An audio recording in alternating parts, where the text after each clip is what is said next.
The Origin of My Depression is an album, the latest album from a project under the name of Uboa. Uboa, I think that's how you say it. I've been told that's how you pronounce it. If I'm pronouncing it wrong, I do apologise, but I'm just going to say Uboa. This is a very heavy album, and I don't mean that in the sense that it's like from a subgenre of metal music, like it's not like a death metal album or a thrash metal album. I don't mean that in that sense. I mean, it's a very heavy listening experience. You could probably guess that from the title of this album, but I still feel like I was taken aback even by going into the album knowing what this was going to be about. It still blew my expectations away, basically. Little did I know that this album was going to be filled with dark wave, harsh noise, industrial music, ambient music. Everything that she blends together on this album is incredibly dark and disturbing throughout. It's really quite a hard listen. And when you pair that with these soul-crushing lyrics throughout, the life-threatening lyrics at points even, it's just so difficult. And usually with albums like this, the replay value isn't particularly very strong, either because the subject matter is just a bit too dark and it's a bit difficult to keep going back to the album, or the impact of how like heavy everything is kind of wears off after a few listens. But there's something about this album that every time I listen to it, it just keeps hitting, and it hits harder each time. Like, it's not wearing off, it's getting more and more difficult to like stomach, and I don't know, it feels weird. It feels weird to be playing an album like this, honestly, because it's just so dark and destroying that you kind of feel bad for playing something like this. This isn't for my entertainment, this is her suffering. And why am I playing it for that entertainment value? It's really weird. I think it's the way that Uboa has presented herself on this album. Like, the lyrics are just so blunt and straight to the point on nearly every track. Like, you don't have to read into anything and catch any metaphors. It's just so in your face. And when you pair that with some of like the industrial tracks as well, that's so overblown and loud and extreme, it just all comes together extremely well. Lay Down and Rot every time just completely takes me by surprise because of the way it comes in so like sharply, you know. The transition from the title track into this is just so hard. And the way it just comes to a halt as well, like it just dead stops. And for 4 minutes you've just been like experiencing something unbelievable, then you have to just move on to something else and process that. You don't have time to process it, you're just there like... It's an unbelievable song. It reminds me of a horror film where everything just suddenly starts to intensify, and you're not in the film yourself, obviously. You're not these characters, but you feel like you're in it. You feel like you're a part of this hellhole, and you just start to feel yourself sweat, like watching Hereditary or something like that. And then suddenly everything stops and you don't know where the evil creature, the monster, has gone, and you're just there in silence, and the music's just completely like gone, and you're just waiting for something to come out, and it screams on this track just send shivers down me, honestly. It is quite scary to listen to. Once you've left that track though, and Epilation Joy comes on, like I say, things are a lot quieter, a lot more somber, but still very eerie at the same time. And then you go straight into Please Don't Leave Me after this, which once again everything intensifies and comes together, just shattering the world. And yet, even though these are the most intense moments on the album, every moment of this album is very harrowing.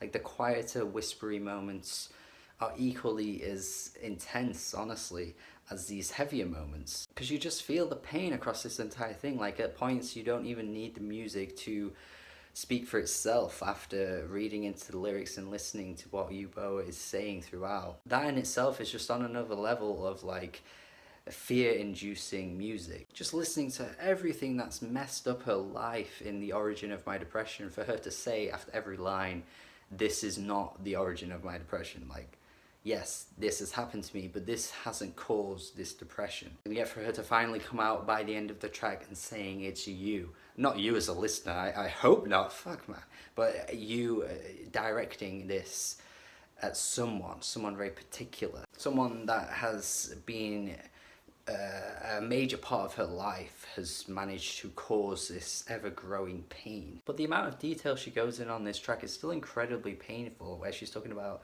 you know, she's experienced poverty, she's experienced so much failing in her life, and the gender dysphoria as well. All these things are just mounting up in this huge like sphere of pain. And the gender dysphoria is tackled throughout much of this album as well, on the track An Angel of Great and Terrible Light, where she's talking to God here. And here she says that she should never have to apologize or pay for her sins, because it was a sin for God to force her into this body that she never wanted to be in to begin with. And then we go on from there to Misspent Youth, which I think might be one of the most powerful tracks on the whole thing. Now musically it's very bare, and honestly it might not impact you all that much on just a first listen, but as soon as you start reading into the lyrics and hearing what Uboa is saying on this track, because it's very quiet and whispery, you really do start to feel everything she's saying. You juxtapose this track as well with the opening track, where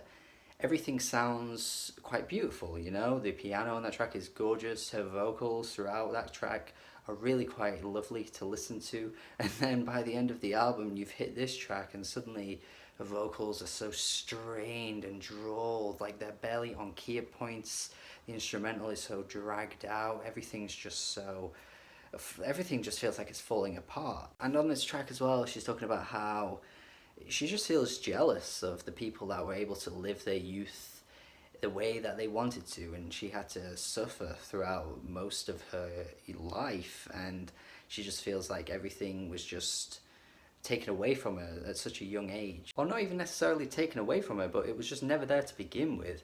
And the opening line as well, where she says, "I kiss you and I can taste the girlhood I never had." I can't even begin to imagine what that even feels like, or what that even means to someone to say out loud, because I just have no understanding of that really. It does hit incredibly hard, and again with the way she's singing on this track, there's a few times as well where you hear like a sniffle, as if like she's crying while she's performing this song. It is just too real. It is too real. Everything's so broken at this point. You feel like you've been pummeled by every other track up until this point as well, and this is the hardest hitting track here. The way she brings the music together with the lyrics, and they just equally match in terms of intensity, in terms of raw power points, is impressive. It takes a lot of talent to be able to do this. So yeah, I think this is a great album. I think it really is a great album. As harrowing as it is, I genuinely think this is a very good release that I think will be a highlight for the year. I offer a tentative recommendation though, because this isn't for everyone obviously. I didn't even think it would be for me, but it somehow is in a weird way. But yeah, I think if you're like a fan of like Shoo Shoo for example, I think you'd get something out of this. You know, those types of artists are just so pained in their delivery, they're so expressive, they sing about their awful experiences, you know, even that last Earl album for example too. And the harshness and the brittleness of this album also brings me to think about like an artist like Black Dresses as well. So like anything like that, I think you'll find something to enjoy out of this. Yeah, I'm gonna go 8.5 out of 10. I do hope Uboa manages to seek solace in something and find a way to recover from all of this pain, and I do wish her well. I hope you get something out of this album as well. I hope you enjoyed my review. Probably a more somber review than usual, but it kind of matches the emotions that the album offers. Yeah, thank you for watching my review. Have a good day. Bye.